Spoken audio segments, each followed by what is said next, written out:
Well, let's see what our next testimony has in store. A jovial-looking young fellow, socially identified simply as a student. His opinion is that our Liberal candidate here is committed to bringing the change that young professionals need in York Centre. He goes on to state that with Michael as Member of Parliament, York Centre will have a voice. This is the first testimonial so far encountered in this promotional pamphlet that doesn't seem to pose more questions than it answers. No red flags are apparently raised with this bit of candidate advocacy, and furthermore the points the young man draws our attention to are the kinds of realistic and straightforward points, with unequivocal language, that should be characteristic of all this sort of campaign promotional material, and so we proceed, with what might be a slight increase in optimism. Next and finally, on our first page, we have testimony from our second woman. Unfortunately then, this means that as far as our first impressions go, this pamphlet, and by extension this candidate, is rather underrepresentative of our female population. The Canadian population is much closer to being 50% female, while only 2 out of 6 supporters on this page are women. Her message at its onset appears, albeit by a remarkably narrow margin, to clear the hurdle of our previously predominant skepticism. She does invoke our all-important term, community, right away, although in this instance we see it phrased as, this community, as opposed to, our community. Her employment of the word, this, as opposed to, our, as a preface to community, is in the context of this document a use of language that is, counterintuitive though it might seem, more inclusive than exclusive. It is like someone saying, please feel free to swim in this swimming pool, as opposed to, please feel free to swim in our swimming pool. One of those two invitations, however innocently expressed, implies a possessiveness, which is consciously or not, attaching a condition of permission. In other words, because it is our swimming pool, permission to use it is not a foregone conclusion, and should one fall out of favor with the possessor, access could be denied. Communities then, it becomes clear to see, can fall anywhere on the spectrum, between extreme inclusivity, and extreme exclusivity. The particular degree of exclusivity, or inclusivity, suggested by our previous Liberal Party advocates here, remains a subject of rightful speculation, and there remains no way to be certain as to which community our first page's final supporter refers to, when she mentions community. Especially since, arguably contrary to her introductory usage, she concludes her statement with what has become our catchphrase of the day, our community. The fact is, when someone states the phrase, our community, there is no way to be sure to exactly whom their term community refers. Politics often degenerates into a game of doublespeak, and so if we want to fairly address the Canadian community, the Toronto community, or the North York or York Centre communities, it behooves the honest and forthright individual to be more specific with their choice of words. It's true, public speeches are, and public commentary is, not for everyone. You have to be careful when you say what you say, when you say it to hundreds and thousands, or millions of people.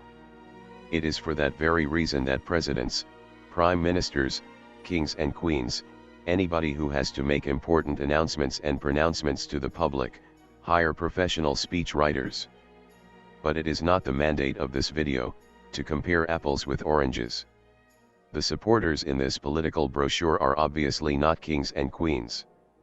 But the fact remains that they are making very public promotional statements, for the candidate they support for public office, and so they owe it to their target audience, primarily undecided voters, to exercise caution with their use of such evocative words and terms, like, community. For all anyone knows, a person who says, our community, could be referring to himself, and his own extended family, and friends, and it might have nothing to do with you.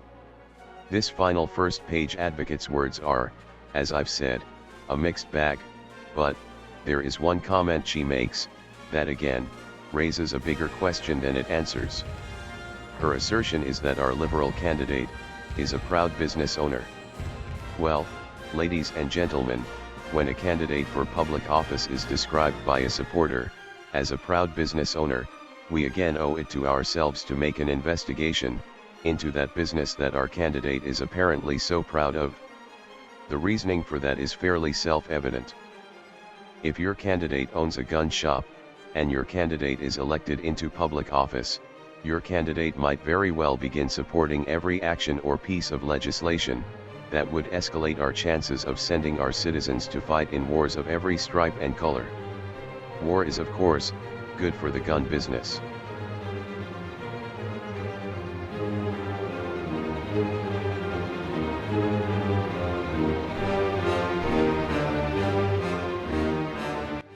Before we breach any deeper investigation here, into this particular parliamentary candidate, and whether or not he has any particular allegiances or affiliations that we should all in fairness be aware of, let's continue for a moment with this brochure, which tries to convince my friend to vote for the Liberal Party in Canada's next federal election, and to vote for you, Justin Trudeau.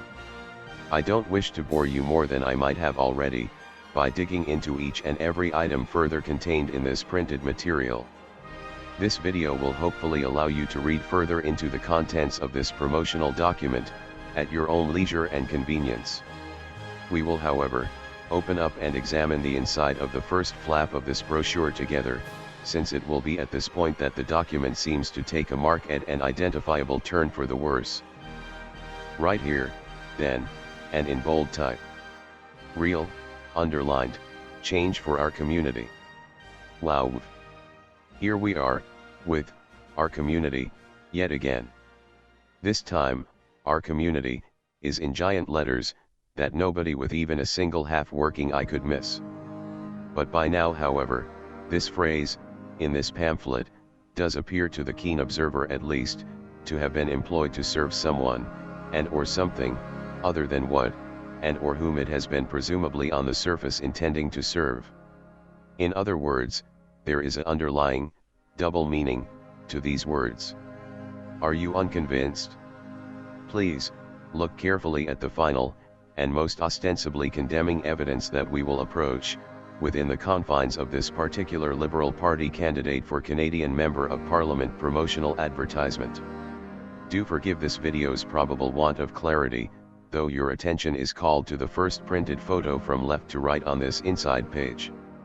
Our Canadian Liberal candidate, Michael Levitt, is front and center in the print, and he is wearing a blue short-sleeved t-shirt on which is printed, in English, U.J.A. Walk with Israel, strengthens the people of Israel. In the same print, there is another individual who stands just behind and to the right of Michael, who is also wearing a t-shirt which has a design and wording identical to that of Michael's. In this print, Michael is also holding onto some kind of banner, on which the Canadian Liberal Party's red lettering and logo is visible. U.J.A., by the way, is the acronym for the United Jewish Appeal, and other people in this photo print are also seen wearing this same colored t-shirt, though the fronts of their shirts are not so prominently displayed in the shot. The observer would in very high likelihood be correct in her presumption, that all the blue shirts in this print are of identical design. This photo then appears to show an outdoor function or party for, or demonstration of, largely like-minded individuals, all pushing for the same cause, while the Canadian Liberal Party banner, and the Canadian cause in general, whatever that could possibly be stated to be, certainly takes on a role of secondary significance, as portrayed by this particular print anyway.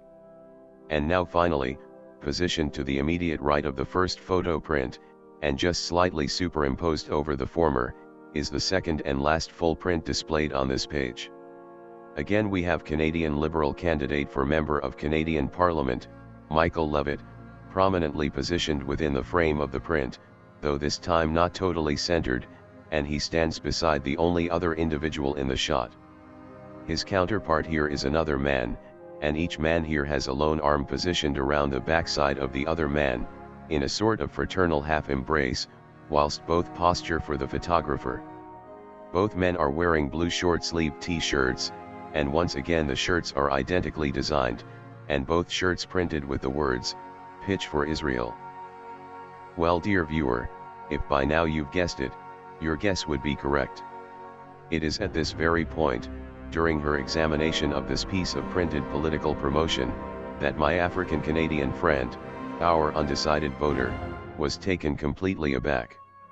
And she stopped reading these words printed in this political promo altogether, and in near desperation instead, she now began to take specific notice of all the photo prints contained within the promo.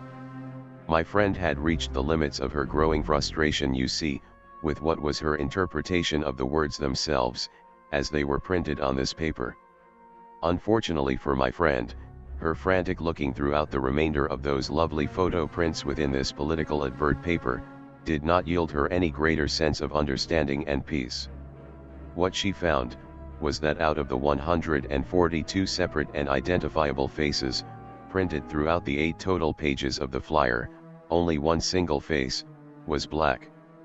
Dismayed, my friend calculated that black people like her, black people comprising such a relatively significant proportion of her community, made up just 0.7% of the community that was being so eagerly represented in this Liberal Party political ad piece, promoting Mr. Michael Levitt's candidacy for election to become the Canadian Member of Parliament, representing the riding of York Centre Toronto.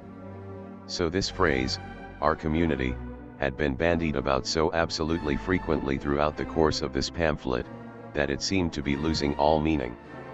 Or, perhaps it had merely lost the genuine significance in its meaning? Or perhaps its meaning was being intentionally convoluted? Well, the net effect of all this apparent overrepresentation of this phrase, in all its unclear and mixed contexts, would seem to be that the phrase itself, our community, could quite easily be uttered twice in the same sentence and by the same speaker, but however, quite possibly intended to mean two very different things, and, left of course to a bewildered audience, to interpret its intention and or true meaning. This brochure, this pamphlet, this political advertisement, had raised more questions in my poor friend's mind, than it had answered. And the overriding, and crucial, and essential question, that she now had, because of this paper, was: what community exactly, was this paper appealing to? Whom exactly, was it aimed at? My friend is black. She was born and raised in Canada. Her parents were both born and raised in Canada. Her grandparents were both born and raised in Canada. My friend is a Christian. 67.3% of Canada is Christian. Whom exactly, would this candidate, Michael Levitt, be striving so hard and be so dedicated to be serving? Would it be people like her, and her country? Would it be average everyday Canadians, hard-working, tax-paying Canadian citizens, irrespective of background, culture, and ethnicity? Or, as crazy as it might sound, would it be the Jewish community, and Israel? This is why, my friend, based on this one pamphlet alone, decided not to vote for the Liberal Party. Her conclusion, based on her research, not all of which has yet been touched upon, is that Michael Levitt will not be representing average Canadians like her first and foremost. Her conclusion is that Michael will primarily serve another, not entirely forthcoming agenda, which, based upon the contents of this brochure deposited in her mailbox, appears in very practical terms to be something of an open secret.